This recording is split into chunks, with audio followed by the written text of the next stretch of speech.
Ces derniers temps, il est de plus en plus question de Luther. Les historiens surfent sur la vague du 500e anniversaire de l'affichage de ses 95 thèses. Les esprits moqueurs vont penser que je surfe moi aussi sur la vague, ce qui est faux. Ce spot aurait de toute façon paru. Les méchants le contesteront, évidemment, sans preuve. Alors, qui était Luther? Je vais ouvrir une parenthèse. Et si je revois l'internaute aux œuvres citées, c'est parce que je les ai appréciées et non pour faire le beurre de quelqu'un. En d'autres termes, je ne touche aucune commission. Et si l'on me demande veux-tu de l'argent parce que tu as cité mon œuvre, je réponds oui, mais mets-le à l'ordre de mon église. Et je ferme la parenthèse. Cette bande dessinée résume très bien les problématiques de l'église de l'époque. Tout est écrit simplement. Le film de Eric Thiel, Luther, visualise très bien ces différents. Je ne saurais que vous le conseiller de le voir, et vous devriez pouvoir le voir en streaming. Cette biographie est passée sur une chaîne d'origine strasbourgeoise. Pour les érudits, une biographie en 3 tomes a été rééditée récemment par notre Église. Ces livres vont dans les détails et intéresseront les chercheurs et autres biographes. Tout est commercialisable aux éditions Le Luthérien. Cette biographie est censée être achetable sur le marché, mais la demande est trop spécifique au grand regret de tous les luthériens du monde. Alors, qui était Luther? C'était d'abord et avant tout un moine qui pouvait célébrer des offices, mais aussi un professeur d'université, donc un érudit. Mais pour la mission que Dieu lui a confiée, il était doué d'une intelligence plus que remarquable. En doutez-vous?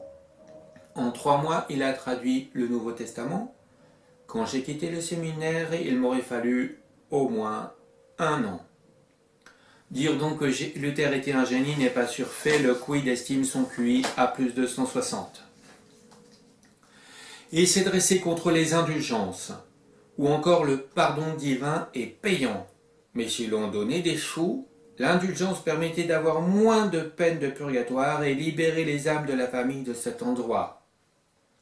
Sur la base de la Bible, en redécouvrant que le pardon divin est gratuit, quoi qu'on ait fait, en redécouvrant que si l'on se repent sincèrement de ses péchés, Dieu pardonne pour l'amour de Jésus-Christ, son Fils mort pour nous,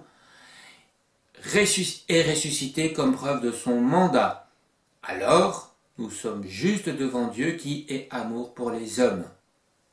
Conclusion de l'époque simpliste, puisque le pardon est gratuit, d'après le docteur Luther, et monsieur le curé veut des sous, monsieur le curé nous ment, c'est un escroc.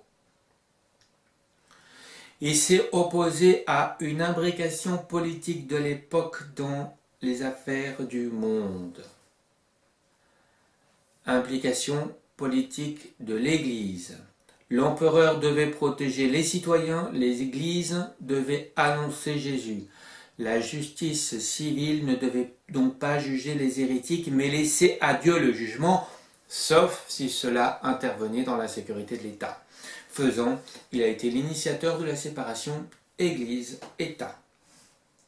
Pour les spécialistes, il a rejeté la scolastique et se réclamait d'une lecture telle quelle de l'Écriture. L'on sent dans ses écrits sa connaissance de la scolastique. Il avait la même démarche intellectuelle qu'Erasme de Rotterdam. Celui-ci plaidait pour une séparation de la philosophie d'avec la théologie, et Luther voulait que la philosophie soit au service de la théologie et non un mélange comme la scolastique l'a fait. Ce serait faire un faux procès à Luther de penser qu'il ignorait tout cela. Oui, Luther était un excellent rhétoricien. On lui a reproché tout et son contraire. On a dit qu'il était antisémite et on a cité Luther pour légitimer la Shoah. Contextuellement, Luther en a voulu beaucoup aux Juifs de son époque de ne pas s'être convertis à l'Évangile, non pas parce qu'il les voyait comme les tueurs de Jésus, mais parce qu'il avait retrouvé ce que l'Église avait voilé par ses traditions et coutumes de l'époque. C'est dans ce contexte seulement qu'il faut comprendre sa pensée hargneuse contre les Juifs. Point. On lui a reproché d'avoir suscité la fameuse guerre des paysans, mais il reprochait aux paysans de prendre les armes pour ne plus travailler pour le Seigneur, tout en reprochant au Seigneur, dans le système féodal, bien sûr, de tondre les paysans. Il a donc dit au Seigneur de ramener le calme, et cela ne s'est pas fait sans mal, on en parle encore dans les fermes en Allemagne.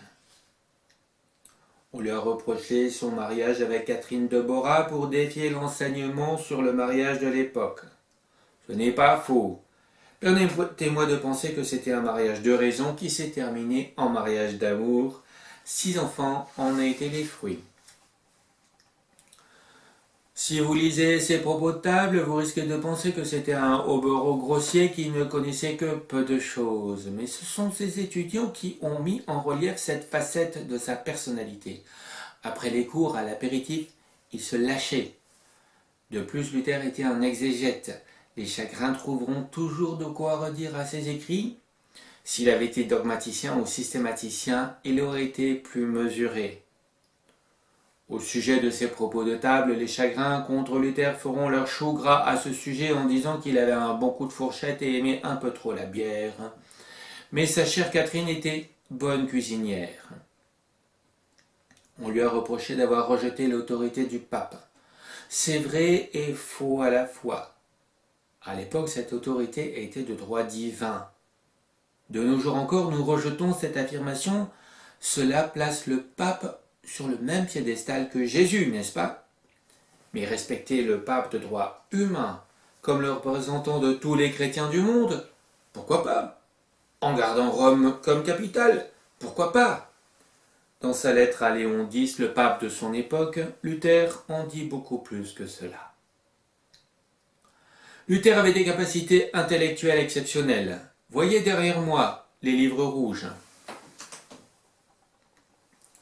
Ce sont autant d'écrits de Luther traduits en français, mais l'œuvre est loin d'être complète puisque les éditions allemandes en comptent 80 et le travail n'est pas fini. Toutefois, bien de ces écrits font encore force de compréhension de la Bible, même si le style n'est plus de notre époque.